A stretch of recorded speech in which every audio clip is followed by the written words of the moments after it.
দর্শক, বলছিলাম আমাদের পররাষ্ট্রমন্ত্রীর ভারত সফরের অগ্রগতি নিয়ে। তার আগে একটি মানবিক কথা বলতে চাই। ফুড ফর অল, সবার জন্য খাদ্য, এই কর্মসূচি নিয়ে একদল তরুণ অসহায়, দুস্থ, ক্ষুধার্ত মানুষের পাশে রান্না করা খাবার নিয়ে দাঁড়াতে চাইছে। তাদের এই উদ্যোগটাকে সমর্থন করতে ডেসক্রিপশন বক্সে দেওয়া লিঙ্কে গিয়ে অন্তত চ্যানেলটা সাবস্ক্রাইব করে তাদেরকে অনুপ্রাণিত করবেন, যেন এই মানবিক বার্তাটা সারা বিশ্বে পৌঁছে যেতে পারে। চলে যাচ্ছি মূল আলোচনায়। ভারত সফরে ডক্টর খলিল দ্বিতীয় দিনেই কি অগ্রগতি সাধন করলেন, কি খবর দিচ্ছে বাংলাদেশের পররাষ্ট্র মন্ত্রণালয়, কি বলছে, ভারতের বিভিন্ন সূত্র থেকে কি খবর আসছে। কালবেলার এই শিরোনামটা দেখে নিন, সেখানেই একটা বড় বার্তা আসছে। সেটা হচ্ছে বাংলাদেশিদের জন্য ভিসা সহজ করবে ভারত, জানালেন জয়শঙ্কর। অর্থাৎ ভারতের বিদেশমন্ত্রী তিনি জানিয়েছেন বাংলাদেশিদের জন্য ভিসা সহজ করা হবে। ভিসা যে বন্ধ করে রাখা হয়েছিল প্রফেসর ইউনূসের আমলে, মেটিকুলাস ভারত বিরোধী রাজনীতি প্রতিষ্ঠিত করে যে ভিসা বন্ধ করতে ভারতকে এক ধরনের বাধ্য করেছিল তারা, সেই ব্যাপার থেকে ভারত সরে আসছে। অর্থাৎ ভিসা পুনরায় চালু হচ্ছে। বিশেষ করে চিকিৎসা ভিসা এবং বাণিজ্য ভিসা, এই দুটো আরও কিভাবে সহজ করা যায় সেই ব্যাপারে আগামী 2-3 সপ্তাহের মধ্যে কার্যকর পদক্ষেপ, অর্থাৎ পদক্ষেপ পরবর্তী কর্মসূচি শুরু হয়ে যাবে, এমনটা তথ্য পাওয়া গেছে। এবং বাংলাদেশের পররাষ্ট্র মন্ত্রণালয়, ভারতের বিভিন্ন সূত্র থেকে এটা দাবি করা হচ্ছে। জয়শঙ্কর নয়াদিল্লিতেই বৈঠক হয়েছে। পররাষ্ট্র মন্ত্রণালয় এক বিবৃতিতে জানিয়েছে ভারত বাংলাদেশের জন্য ভিসা নিয়ে সুখবর দিয়েছে। বৈঠকে ভারতের পররাষ্ট্রমন্ত্রী জয়শঙ্কর জানান বাংলাদেশিদের জন্য বিশেষ করে চিকিৎসা এবং ব্যবসায়িক ভিসা সহজ করা হবে, কয়েক সপ্তাহের মধ্যে এটা বাস্তবায়ন করা হবে। এছাড়া দুই দেশের দ্বিপাক্ষিক বিষয়গুলোতে নিয়মিত পরামর্শ চালিয়ে যাওয়ার ব্যাপারেও একমত হয়েছেন তারা।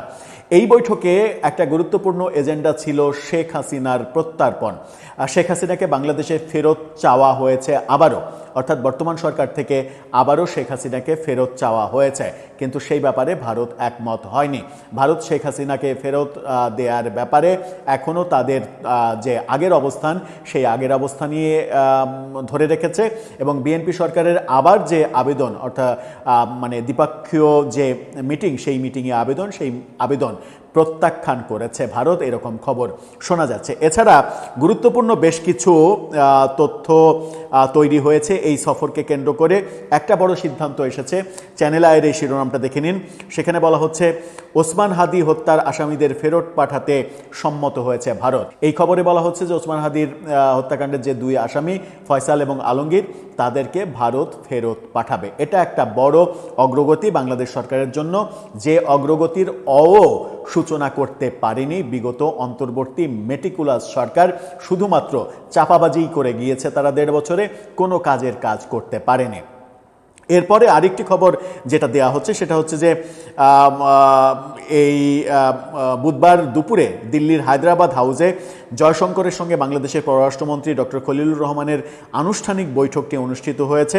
দুই দেশের প্রতিনিধিরা ছাড়াও জয়শঙ্করের সঙ্গে বৈঠকে বাংলাদেশের প্রধানমন্ত্রীর পররাষ্ট্র বিষয়ক উপদেষ্টা উপস্থিত ছিলেন। এদিন সকালে ভারতের কয়েকজন সম্পাদক ও জ্যেষ্ঠ সাংবাদিকদের সঙ্গে প্রাতরাশ সভায় যোগ দেন ডক্টর খলিল। বিকেলে ভারতের বাণিজ্য ও শিল্পমন্ত্রী পীযূষ গোয়েল এবং পেট্রোলিয়াম মন্ত্রী হরদীপ সিং পুরীর সঙ্গে তিনি বৈঠক করেন। ভারত থেকে যে তেল আসছে, ডিজেল আসছে, সেটা যেন আরও বেশি আনতে পারে বাংলাদেশ, আরও বেশি পায়। এবং যে পাইপলাইন আছে ভারতের সঙ্গে, শেখ হাসিনা আমলে তৈরি করা যে পাইপলাইন, সেই পাইপলাইনের যে চুক্তি ছিল, সেই চুক্তি অনুযায়ী অন্তত প্রতি মাসে, প্রতি বছরে যে তেল আসার কথা, সেই তেলটা যেন আসে, সেই ব্যাপারে একটা অগ্রগতি হয়েছে। এই বৈঠক দুটিতে দ্বিপাক্ষীয় বাণিজ্যের আরোপিত বাধাসমূহ অপসারণ, জ্বালানি সহযোগিতা নিয়ে আলোচনা হয়েছে।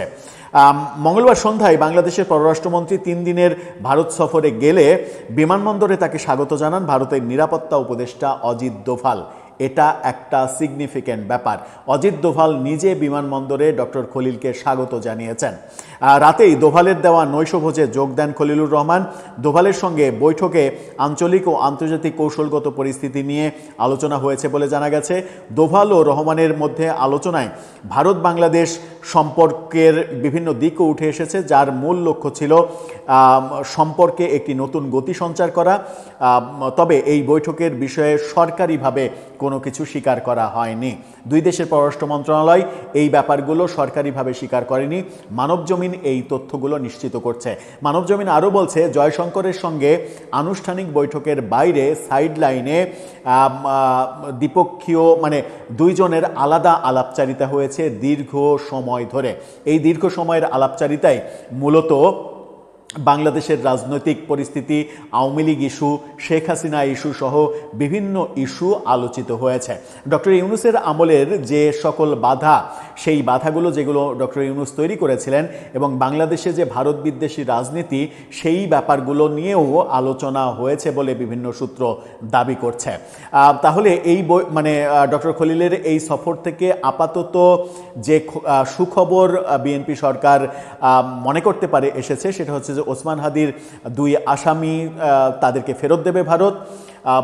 ভিসা যে অচল অবস্থা, সেই অচল অবস্থা কেটে যাচ্ছে, ভিসা দেওয়া শুরু করবে ভারত। এই দুইটা এক খুবই গুরুত্বপূর্ণ অগ্রগতি। সাথে তেলের ব্যাপারে একটা বড় অগ্রগতি হয়েছে, কিন্তু বিএনপি সরকার শেখ হাসিনাকে ফেরত চেয়েও সেই খাতে সেই ব্যাপারে ব্যর্থ হয়েছে। ভারত এখনও শেখ হাসিনা ব্যাপারে তাদের আগের অবস্থান ধরে রেখেছে।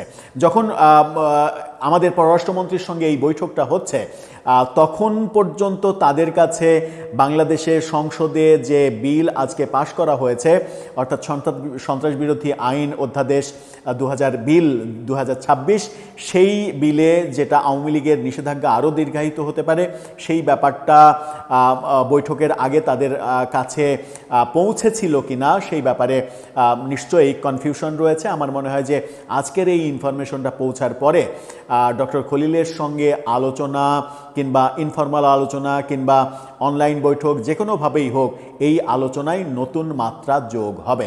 এখন সেখান থেকে কি খবর তৈরি হলো, আওয়ামী লীগের এই ইস্যুগুলো নিয়ে ভারত কি ভূমিকা পালন করছে, সেটা হয়তো আগামীকাল কিংবা তার পরের দিন পরিষ্কার হওয়া যেতে পারে কিছু কিছু করে। আবার কিছু কিছু পক্ষ যারা আওয়ামী লীগের সমালোচক, তারা মনে করছেন সেটা হচ্ছে যে বিএনপি যে সংসদে এই অধ্যাদেশ কিংবা বিল পাশ করলো, আওয়ামী লীগের নিষেধাজ্ঞা দীর্ঘায়িত করে দিল, এখানেও ভারতের একটা সফট গ্রিন সিগন্যাল আছে। যদি না থাকে তাহলে বিএনপি এটা করলো কিভাবে? কারণ ভারত যদি গোঁ ধরে বসে থাকে যে আওয়ামী লীগের ইস্যুতে আমরা ছাড় দেব না, যদি তোমরা আমাদের কথা না শোনো তাহলে তোমাদের সঙ্গে দ্বিপাক্ষিক সম্পর্ক আমরা তৈরি করব না, তাহলে কি সরকার এই ধরনের সিদ্ধান্তের দিকে যেতে পারত? এই প্রশ্নও অনেকে ছুড়ে দিচ্ছেন। কি হতে চলেছে? দর্শক, আপনার কাছে প্রশ্ন জানিয়ে লিখতে পারেন আমাদের কমেন্ট।